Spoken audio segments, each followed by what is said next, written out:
আরে ধ্যাৎ। ডাক্তার সাহেব, ইদানিং না আমি কিছু খেলে আমার পেটটা খালি ফুলে থাকে। ডাক্তার সাহেব, আমি আপনাকে আমার দুঃখের কথা কি বলবো? আগে তো আমি চোখে দেখতাম, কিন্তু এখন আমি দূরের জিনিসও কম দেখি, কাছের জিনিসও কম দেখি। আমি কি করব বলেন? আমার তো অনেক সমস্যা। কয়টা আঙুল? দুইটা। দেখে দেখ, আপনি যে সমস্যাগুলো বললেন সেগুলো তো 60-65 বছর বয়সের সমস্যা। সরি। আমাকে কিছু বললেন? বললাম সরি, আপনার সাথে ওখানে মিসবিহেভ করাটা একদমই ঠিক হয়নি। ইটস ওকে, আমিও সরি। আমারও আপনার সাথে এভাবে ঝগড়া করা উচিত হয়নি। কোথায় যাচ্ছেন? বাসায় যাচ্ছি। চলো আপনাকে নামাই দিই। আপনি আমাকে নামিয়ে দিবেন কেন? আপনি আসলে এখানে বাস টাস কিছু পাবেন না, মানে তাই ভাবলাম আপনাকে নামিয়ে দিই। কোনো সমস্যা নেই, আমার গাড়ি আছে। আপনার গাড়ি আছে? রাস্তায় দাঁড়িয়ে আছেন? মানে আসলে আমার গাড়ি না, আমার বয়ফ্রেন্ডের গাড়ি। তো আসছে অন দ্য ওয়ে, তো আমি ওয়েট করছি আর কি, এই কারণে রাস্তায় দাঁড়িয়ে আছে, আর কিছু না। ঠিক আছে, অপেক্ষা করেন। এই রিক্সা! কি ম্যাডাম, আজকেও তো আপনি লেট করলেন। আসলে আমার বয়ফ্রেন্ড একটু লেট করেছে, তাই আমার আসতে লেট হয়েছে। বয়ফ্রেন্ড না? তো আপনার বয়ফ্রেন্ড তো খুব কেয়ারিং। কি নাম ওনার? কি করেন উনি? ব্যবসা ব্যবসা করেন, বিজনেসম্যান, বুঝলেন?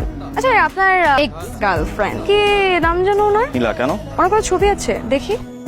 আরে এই নীলা, ও তো আমার ফ্রেন্ড, আমার খুব ক্লোজ ফ্রেন্ড, বুঝলেন? আপনি আগে বলবেন না? গত পরশুদিনও দেখা হয়েছে, আগে বলবেন না? হ্যালো। হ্যালো, কেয়া? আমি আবির। হ্যাঁ আবির, বলেন না, এত রাতে ফোন করলেন যে? আপনি কি ঘুমিয়ে পড়েছিলেন? না, ঘুমাইনি। আসলে এখন আমি আমার বয়ফ্রেন্ডের সাথে কথা বলি তো ঘুমাইনি। বলেন না। আপনি বলেছিলেন না নীলাকে চেনেন? আসলে ও আমাকে সোশ্যাল মিডিয়া থেকে ব্লক করে দিয়েছে, নাম্বারটাও চেঞ্জ করে ফেলেছে। ওর নাম্বারটা কি আমাকে একটু দিতে পারবেন? খুব জরুরি দরকার। ওর নতুন নাম্বার আমার কাছে নেই। তাহলে একটু ম্যানেজ করে দেন না। ঠিক আছে ঠিক আছে, দেখি পারলে ম্যানেজ করে দেবো। কি ম্যাডাম, আপনাকে না বয়ফ্রেন্ড দিয়েছে? ও একটু দেশের বাইরে গিয়েছে, বিজনেস ট্রিপ আর কি। তো আপনি এখানে কি করেন? আপনার জন্য অপেক্ষা করছিলাম। আমার জন্য অপেক্ষা করছেন মানে? আপনি নীলার নাম্বার আমাকে দিবে বলেছিলেন। এক্স এর নাম্বার দিয়ে কি করবেন? কথা বলবো, রাগ ভাঙাবো। আপনাকে বাইরে থেকে অনেক রাগী মনে হলেও ভেতরে ভেতরে কিন্তু আপনি মানুষটা খুব ভালো। এবার আপনার গল্প বলেন। আমার আবার কিসের গল্প? আমার কোনো গল্প নেই। তাহলে বয়ফ্রেন্ড নিয়ে বানিয়ে বানিয়ে গল্প কেন বলেন? আমি কোনো বানিয়ে বানিয়ে কথা বলিনি, আমার বয়ফ্রেন্ড আছে। না ম্যাডাম, নেই। আমি আপনাকে বললাম না আমি কাউকে বিশ্বাস করি না। আপনার ব্যাপারে সব খোঁজ নেওয়া হয়ে গেছে। এত মিথ্যা কথা কেন বলেন আপনি? যে মেয়ে মিডল ক্লাসে জন্ম হয়েছে, পরিবারে গার্জিয়ান বলতে মা ছাড়া কেউ নেই, তার প্রতি সমাজের দৃষ্টিভঙ্গি একটু আলাদাই হয়। সবাই সুযোগ নেওয়ার চেষ্টা করে, তাই একটা দুটা মিথ্যে কথা বলতেই হয়।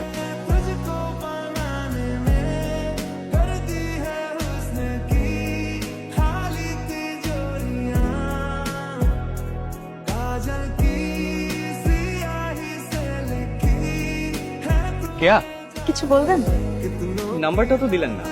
আপনি সবসময় নাম্বার নাম্বার করেন কেন? নাম্বার দিয়ে কি করবেন আপনি? নাকি যে আপনাকে ছেড়ে চলে গেছে তার পিছনে সারা জীবন ঘুরবেন? বললে আমি করবো, আপনার কি? আমার কাছে কোনো নাম্বার টাম্বার নেই। আপনি না আসলে একটা মেয়ে। খবরদার আমাকে মিথ্যক বলবেন না। আপনি একবার নীলার খোঁজ নিয়েছেন? আপনি জানেন যে আপনার সাথে ব্রেকআপের পর নীলা বিয়ে করে অনেক সুখে শান্তিতে আছে? নীলা বিয়ে করছে? হ্যাঁ, আমার জানতে মাত্র 2 দিন সময় লেগেছে, 2 দিন, যেটা আপনি 3 বছরেও জানতে পারেন। আর আমি আপনাকে কিছু জানাইনি, নীলার নাম্বারটা পর্যন্ত আপনাকে দেইনি, কারণ আমি মনে করি যে আপনি নীলার সাথে কথা বলার যোগ্যতাটা পর্যন্ত রাখেন না। আপনি না কোনো সময় আমার চোখের সামনে আসবেন না, আমি আপনাকে দেখতে চাই না। তো আপনি আমার চোখের সামনে থেকে সরে যান, যান।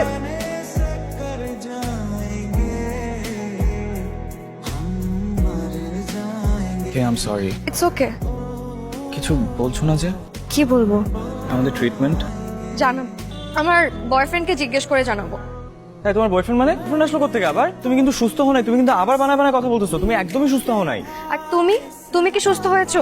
এখন তো শুধু শুধু মানুষকে সন্দেহ করো। সন্দেহ না, আই এম 100% শিওর যে ইউ লাভ মি। কি ইউ ডোন্ট? এত কিছু বোঝো, বাকিটা বুঝো না। আমার বয়ফ্রেন্ড আমি? তুমি কিভাবে বুঝলে? Then I love you too. পাগলরাই পাগলদের বুঝে, বুঝলা?